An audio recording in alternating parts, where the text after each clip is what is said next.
واقعہ غوث پاک رحمۃ اللہ علیہ۔ حضرت شیخ عبد القادر جیلانی رحمۃ اللہ علیہ بچپن سے ہی ذکر میں مشغول رہتے تھے۔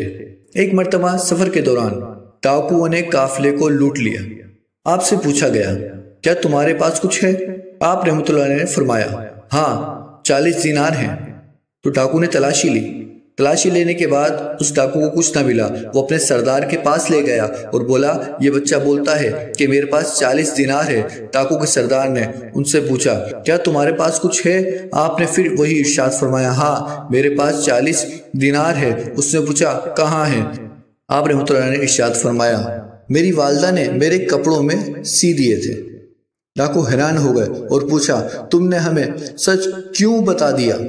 آپ نے فرمایا، میری والدہ نے نصیحت کی تھی کہ تم جھوٹ نہ بولنا، اور میں اللہ کا ذاکر بندہ ہوں۔ جس زبان سے رب قدیر کا ذکر کرتا ہوں اس زبان سے میں جھوٹ نہیں بول سکتا، اور والدہ کو دیا ہوا وعدہ کبھی جھٹلا نہیں سکتا، کیونکہ میری والدہ نے بولا تھا کہ جھوٹ نہ بولنا۔ یہ سچائی دیکھ کر ڈاکو تائب ہو گئے اور بعض تو اللہ کے ولی بن گئے۔ ان کو ولایت کا تاج حضور غوث پاک کے سچ بولنے سے مل گیا۔